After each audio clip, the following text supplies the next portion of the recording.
নমস্কার, জ্যোতিষ দর্পণে আপনাদের স্বাগত। আপনাদের সঙ্গে আমি সুতপা। এই অনুষ্ঠান মানে একটু বিশেষ ধরনের অনুষ্ঠান, এবং এই অনুষ্ঠানে আমরা যাকে সঙ্গে পেয়ে যাই তার কাছ থেকে সবসময় আমরা জানতে পারি আধ্যাত্মিক এবং জ্যোতিষ শাস্ত্রের বিভিন্ন গুরুত্বপূর্ণ বিষয়গুলো, এবং তিনি সবসময় খুবই সুন্দরভাবে সেই বিষয়গুলো আমাদের সামনে উপস্থাপনা করে থাকেন। এতক্ষণে নিশ্চয়ই আপনারা বুঝে গেছেন যে আমি কার কথা বলছি। তিনি হলেন বাকসিদ্ধ, দশমহাবিদ্যা সিদ্ধ, বিশিষ্ট জ্যোতিষ শাস্ত্রজ্ঞ, বাস্তুবিদ ও তান্ত্রিকাচার্য এবং বহু প্রতিষ্ঠিত ব্যক্তির ভাগ্য বক্তা এবং শিক্ষা ও দীক্ষাগুরু সিদ্ধ পুরুষ ডক্টর দেবদূত। আজ আমাদের সঙ্গে রয়েছেন সিদ্ধ পুরুষ ডক্টর দেবদূত। স্যারকে স্বাগত জানিয়ে আজকের অনুষ্ঠান আমরা শুরু করছি। স্যার, আপনাকে স্বাগত আমাদের অনুষ্ঠানে। নমস্কার। আজকে আমরা আলোচনা করব গুরু দীক্ষা নিয়ে। গুরু দীক্ষা খুবই সুন্দর বিষয়, যে গুরু দীক্ষা মানে গুরু দীক্ষা কেন নেওয়া উচিত বা কখন নেওয়া উচিত সেই বিষয়ে যদি বলেন দর্শক বন্ধুদের। এই গুরুগিরি আজকের না, সেই প্রাচীনকাল থেকেই চলে আসছে। গু শব্দের অর্থ কু, আর রু শব্দের অর্থ আলো। এই অন্ধকার থেকে আলোতে যিনি নিয়ে আসতে পারেন, যে কোনো ব্যক্তির মনের মধ্যে যে অন্ধকার দূর করে তার মধ্যে আলো প্রস্ফুটিত করে যে ব্যক্তি তাকে তুলে নিয়ে আসতে পারেন, তিনিই গুরু। গুরু এই নয় যে একটা গেলাম, মন্ত্র দিলাম, কানের মধ্যে দিলাম, ব্যাস হয়ে গেল, তুমি যাও, গুরু দাও, চাল কলা দাও, নিয়ে চলে যাও। গুরু শব্দের অর্থ হচ্ছে, গু শব্দের অর্থ অন্ধকার, আর রু শব্দের অর্থ আলো। যিনি যে কোনো প্রাণীর মনের মধ্যে থেকে অন্ধকার দূর করে আলো জাগিয়ে তুলতে পারেন, তিনিই গুরু। আমাদের মনের কলুষতা বা মনের কিছু মানে খারাপ জিনিস থাকলে সেটা কেটে যায়, সেটাকে তুলে দিতে হবে। কেটে যায় না, গুরু সেটা কাটিয়ে দেবে, মানে মনটা পরিষ্কার হয় যায়। একদম একদম একদম। কিন্তু সেই গুরুকে চিনতে হবে। আপনাকে গুরু চিনতে হবে। দুম করে আপনি যাকে তাকে গুরু বানিয়ে নিলেন। অনেক রকম গুরু আছে, নানা রকম গুরু আছে। তো গুরুকে চিনতে গেলে আপনাকে কি করতে হবে? গুরুকে চিনতে হলে প্রথমে জানতে হবে যিনি কারোর ক্ষতির কথা মনেও আনেন না। কারো ক্ষতি তো করেনই না, ক্ষতির কথা মনেও আনেন না। যার আচরণে তার সুবুদ্ধির উদয়ের কামনা করেন ঈশ্বরের কাছে। যদি কারোর কাছ থেকে তিনি কোনো খারাপ আচরণ পান, তাহলে কিন্তু তাকে অভিশাপ দেন না। তার যাতে আধ্যাত্ম চেতনা জাগে, সে যাতে ওই সমস্ত খারাপ কাজগুলো ভুলে গিয়ে, মানুষকে আঘাত করা ভুলে গিয়ে ভালো হতে পারে, সেই জন্যে যে ব্যক্তি ঈশ্বরের কাছে প্রার্থনা করে, তিনি গুরু। যিনি সকলকে সদ উপদেশ দেন, নাস্তিক মনের মানুষের মধ্যেও ঐশ্বরিক চেতনা জাগিয়ে তুলতে পারেন, তিনিই গুরু।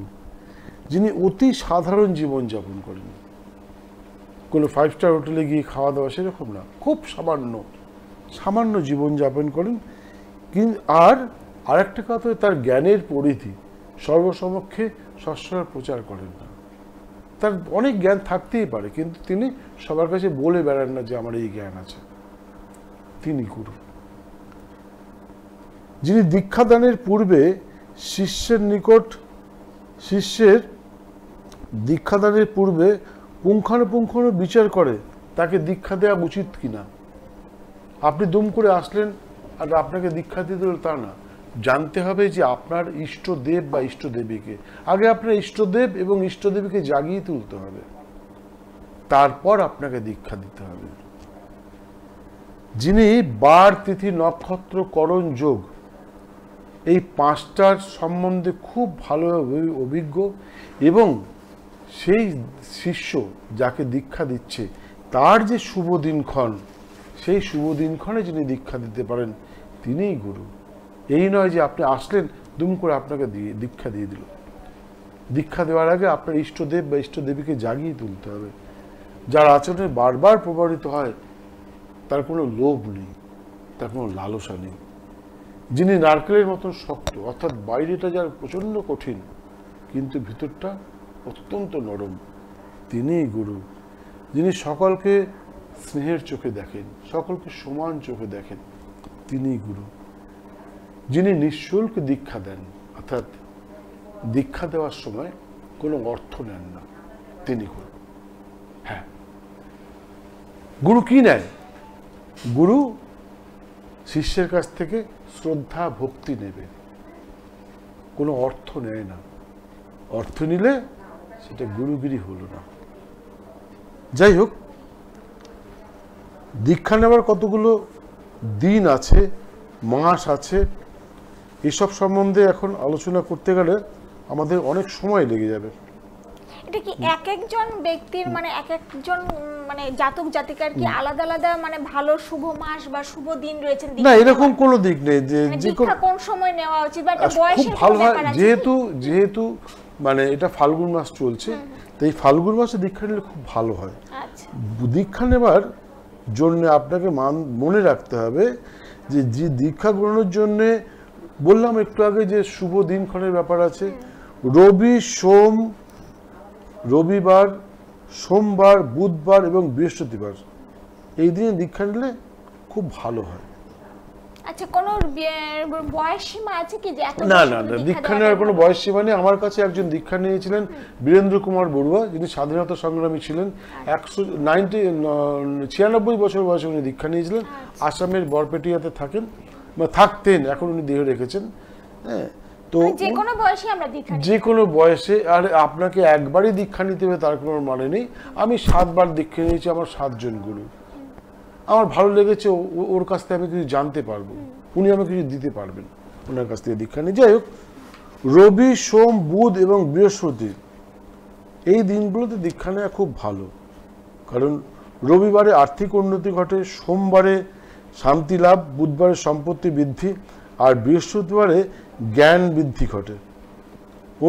অন্যদিকে মঙ্গলবারে রোগ বৃদ্ধি ঘটে, শুক্রবারে নানা ভাগ্য বিড়ম্বনা ঘটে, আর শনিবারে দীক্ষা নিলে শিষ্য নানা রকমভাবে কলঙ্কিত হয়ে থাকে। যারা দীক্ষা নিয়েছেন তারা আমার সাথে মিলিয়ে নিন। শনিবার দিনটা ভালো নয়? না, শুধু শনিবার দিন না, মঙ্গলবার, শুক্রবার, শনিবার। আচ্ছা, মঙ্গল শুক্র। এমনি তো অনেকে আমরা মঙ্গল আর শনির দিনটাতে কোনো কাজ করতে চাই না। যাই হোক, এই সমস্ত দিনগুলোতে দীক্ষা নেওয়া উচিত না। আর বৈশাখ, শ্রাবণ, আশ্বিন, কার্তিক, অঘ্রাণ, মাঘ এবং ফাল্গুন মাসে দীক্ষা নিলে নানাভাবে সুফল প্রাপ্তি ঘটে থাকে। বৈশাখ মাসে কি হবে? বৈশাখ মাসে ধনবৃদ্ধি ঘটে, শ্রাবণ মাসে সুস্থতা সহ আয় বৃদ্ধি ঘটে, আশ্বিন মাসে আর্থিক উন্নতি ঘটে, অঘ্রাণ মাসে সিদ্ধি লাভ হয়, মাঘ মাসে জ্ঞান বৃদ্ধি ঘটে, ফাল্গুন মাসে দীক্ষা নিলে সমস্ত দিক থেকে সর্বমনস্কামনা পূর্ণ হয়।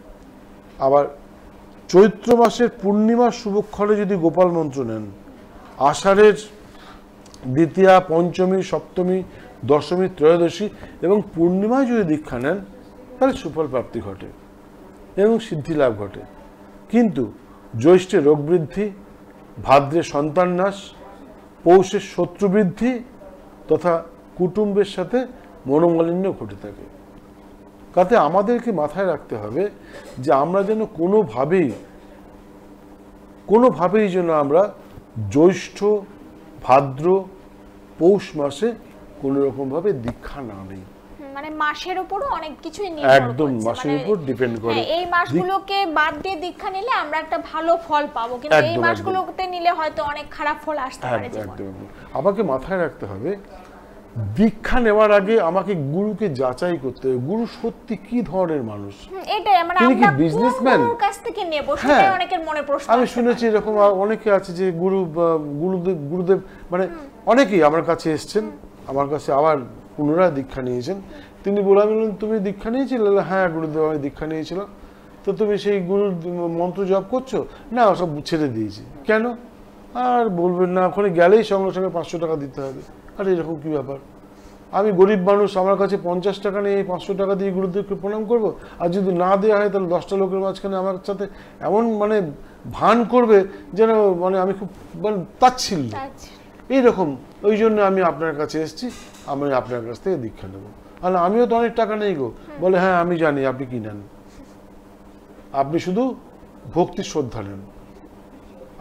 গুরুর কথা নিয়ম হচ্ছে গুরু দেবে, গুরু নেবে না। গুরু দেয়। গুরু কি দেয়? আশীর্বাদ দেয়। তুমি যাতে তোমার চতুর্বর্গ মোক্ষ কামনা পূর্ণ হোক, তুমি শান্তিতে থাকো, তুমি সুস্থ থাকো, তোমার ছেলে মেয়েগুলো মানুষের মতন মানুষ হোক, তুমি নিজে সুস্থ থাকো, সমাজে তোমার প্রতিষ্ঠা পাক। আমার যে সমস্ত শিষ্যরা আছেন তারা সবাই কিন্তু মানে কি বলবো, সমাজে তার সবাইকার একটু নাম আছে, তারা একটু সুনামের সাথে চলছে। অনেক সময় অনেক রকম অসুবিধা হয় মানুষের জীবনে, বাদ বিবাদ তো থেকেই থাকে, নানা রকম বাধা বিপত্তি আসেই, তাদের কিছু হলেই সঙ্গে সঙ্গে ছুটে আসা, আমাকে গুরুদেব এই প্রবলেম হচ্ছে, কি করব। এই যে গুরুর আশীর্বাদ মানে এটা একটা মানুষের জীবনে কতটা প্রয়োজন? বিশেষ করে শুধু গুরু না, শুধু গুরুর আশীর্বাদ না, আশীর্বাদ দরকার তার যিনি জন্ম দিয়েছেন, সেই মায়ের, সেই মা বাবা, সেই মা বাবার আশীর্বাদ দরকার। দরকার ওই পূর্বপুরুষগণের, যে পূর্বপুরুষগণ আপনাকে পৃথিবীতে আসবার জন্যে তারা আগের থেকে তৈরি হয়েছিলেন। তিনি আরেকজনকে জন্ম দিয়েছেন, তারপরের পুরুষ আরেকজনকে জন্ম দিয়েছেন, তারপরের পুরুষ আরেকজনকে জন্ম দিয়েছেন, সেই পুরুষ হয়তো আপনাকে জন্ম দিয়েছেন। দেখেছি বাবা মা কিন্তু সবার আগে বাবা মাকে পুজো করুন, তারপরে গুরু। আর এটা সত্যি কথা, সেই গুরু যিনি নাকি সুপথ দেখিয়ে থাকেন। একদম। একটু স্যারের চেম্বার অ্যাড্রেসগুলো আপনাদেরকে একবার জানিয়ে রাখছি। আপনারা সিদ্ধ পুরুষ ডক্টর দেবদূতকে পেয়ে যাচ্ছেন বেলঘুরিয়ার নিজস্ব চেম্বার 60/1 ওলাই চণ্ডীতলা রোড, কলকাতা 49। এছাড়া পাচ্ছেন বরানগর মানসী মার্কেটে, মধ্যমগ্রাম চৌমাথায় মা দুর্গা গোল্ড মেনশনে, এবং এছাড়া পেয়ে যাবেন সোদপুর, দুর্গাপুর ও গৌহাটিতে, অসমে। বিশেষ প্রয়োজনে বাস্তু ভিজিট তিনি করে থাকেন, তাই বাস্তু ভিজিটের জন্য প্রয়োজন পড়লে অবশ্যই বুকিং নাম্বারে ফোন করে যোগাযোগ করে নেবেন। এই নাম্বারগুলোতে ফোন করে যোগাযোগ করবেন 7003386110, 7980651701, 9831831442। এই তিনটি নাম্বারের মধ্যে যে কোনো একটি নাম্বারে ফোন করে আপনারা বুকিং করতে পারেন, অথবা বাস্তু ভিজিটের জন্য যদি স্যারকে ডাকতে চাইছেন অবশ্যই ডাকতে পারেন। আর ইউটিউব এবং ফেসবুকে স্যারের যে কোনো অনুষ্ঠান আপনারা পেয়ে যাবেন। সেখানে ইউটিউবে সার্চ করবেন আপনারা সিদ্ধ পুরুষ ডক্টর দেবদূত, সেই লেখাটি লিখে আপনারা সার্চ করবেন, সেখানে আপনারা স্যারের অনুষ্ঠান পেয়ে যাবেন, এবং সাবস্ক্রাইব করবেন ইউটিউবে। স্যারের যে কোনো অনুষ্ঠান আপনারা সেখানে সার্চ করলেই পেয়ে যাচ্ছেন। চলে যাচ্ছি আবার আজকের আলোচনা, যে বিষয়ে আপনি বলছিলেন, যেটা আমি বারবারই বলে থাকি যে গুরু দীক্ষা নেওয়ার আগে কিন্তু গুরুকে অবশ্যই যাচাই করবেন যে গুরু কি ধরনের মানুষ। যে সমস্ত চেম্বারগুলো কথা বললো ওখানে আমি জ্যোতিষ করি, কিন্তু আপনার যদি মনে হয় যে গুরু সম্বন্ধে কিছু জানবেন, দীক্ষা সম্বন্ধে কিছু জানবেন, ঐশ্বরিক চেতনা আপনার মধ্যে জাগিয়ে তুলবেন, তাহলে চেম্বারে আসবেন না, আমার বাড়িতে আসবেন। বেলঘড়িয়াতে 60/1 ওলাই চণ্ডীতলা রোড, কলকাতা 49-এ আসবেন, নিমতা বাজার আর কালচার মোড়ের মাঝখানে আমার বাড়িটা। আসবেন, আপনাকে আমি সমস্ত রকমভাবে সাহায্য করব। আপনার মনের মধ্যে যে আগুনটা লুকিয়ে রয়েছে, যে আলোটা লুকিয়ে রয়েছে, সেই আলোটা আমি একদম খুব চেষ্টা করব যাতে সেই আলোটাকে জাগিয়ে তুলতে পারি। আপনার বাধা বিপত্তি যেন দূর হয়, আপনি সুখে শান্তিতে থাকতে পারেন, আপনি একজন সৎ মানুষ হতে পারেন। মানে মানুষের মনে যে অনেক কলুষতা থাকে, সেখানে গুরু দীক্ষা নিলে যে আমাদের মনে যে আধ্যাত্মিকতার একটা স্ফুরণ ঘটে সেখানে। একদম। তবে একটা কথা মানতে হবে যে গুরু দীক্ষা নিলেই যে আপনি সবকিছু আপনার রাতারাতি ভাগ্য বদলে যাবে তা নয়। গুরু দীক্ষা নিলে আপনার মনের মধ্যে আধ্যাত্ম চেতনা আসবে, আর আধ্যাত্ম চেতনা আসলেই আপনি সৎ হবেন, সৎ হতে বাধ্য হবেন, সৎ পথে চলবেন। আর সৎ পথে চললে আপনার কোনো বিপদ হবে না, আপনি কোনো বিপদে পড়বেন না, আপনি দেখবেন আপনার প্রত্যেকটা কাজ সাকসেস হচ্ছে। আচ্ছা, এই যে বিপদ আপদে পড়লে আমাদের কি গুরুকে স্মরণ করা উচিত? একদম। আমার ফটো যেখানে লাগানো আছে আপনি দেখবেন সেখানে লেখা রয়েছে, যদি যখন সবাই মানে কোনো রকম বিপদের আশঙ্কা আসে তাহলে আপনি আমাকে স্মরণ করতে পারেন। নিশ্চয়ই আমার ভক্তি, আমার শ্রদ্ধা আপনাকে রক্ষা করবে। যেটা আমরা মানে শুনে থাকি যে কোনো বিপদ আপদ, কোনো ঝামেলা, আমার ছবি স্মরণ করলে অনেকটা মানে আমরা সেই সমস্যা থেকে বেরিয়ে আসতে পারি। আমার ছবি যার বাড়িতে আছে, আমার প্রচুর ভক্ত আছে, প্রচুর শিষ্য আছে, যার বাড়িতে আছে আপনি দেখবেন তার বাড়িতে লেখা রয়েছে যে কিভাবে আপনি রক্ষা পাবেন।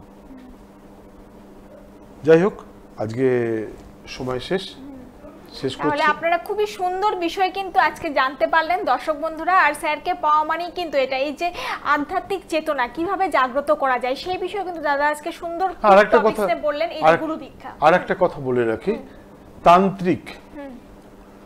তান্ত্রিক দেখলে লোকে চমকে ওঠে, আরে বাপরে বাপ তান্ত্রিক। তান্ত্রিক মানে তনু আর মনকে একত্রিত করে যে ঈশ্বরের সাথে বিলীন হয়ে যেতে পারেন, তিনি তান্ত্রিক। লাল বস্ত্র পরলেই যে সে সৎকর্ম করে তা নয়। যিনি সৎকর্ম করেন, সৎকর্ম অর্থাৎ আকর্ষণ, বশীকরণ, বিদ্বেষণ, স্তম্ভন, মারণ, উচ্চাটন, এই 6টা ক্রিয়া যিনি করে থাকেন তাকে বলা হয় সৎকর্মী। এরাও লাল বস্ত্র পরে, কেউ কালো বস্ত্রও পরে। কাজেই লাল বস্ত্রধারীকে দেখলেই আপনাকে ভয় পেতে হবে তা নয়। লাল বস্ত্রধারী জানবেন তারা মায়ের সাধক। অবশ্য বর্তমানে অনেকেই লাল বস্ত্র পরে নানা রকম কিছু বলে দিচ্ছে যে বশীকরণ হবেই হবে। দেখবেন পোস্টার আপনার বাড়ির সামনে হয়তো অনেক পোস্টার লেগে রয়েছে, বিজ্ঞাপনের বশীকরণ হবেই হবে। রে বাবা, তুমি যদি এতই বশীকরণ স্পেশালিস্ট হয়ে থাকো তাহলে লটারি কোম্পানি কেন বশীকরণ করছো না? কেন তুমি হাতে আর একদমই সময় নেই, যাই হোক তুমি কেন লটারি কোম্পানিকে বশীকরণ করছো? লটারি কোম্পানিকে বশীকরণ করলে তুমি 1 কোটি টাকা, 10 কোটি টাকা, 5 কোটি টাকা পেয়ে যাবে, শান্তিতে জীবনযাপন করবে। তার মানে কি ওগুলো খুব অসুবিধা, খুব কঠিন কাজ। যাই হোক, আজকে আর সময় নেই, একদম একটু শেষ করার আগে চেম্বার অ্যাড্রেসগুলো জানিয়ে রাখছি। সিদ্ধপুর ডক্টর দেবদূতকে পেয়ে যাচ্ছেন বেলঘড়িয়া, নিজস্ব চেম্বার 60/1 ওলাই চণ্ডীতলা রোড, কলকাতা 49।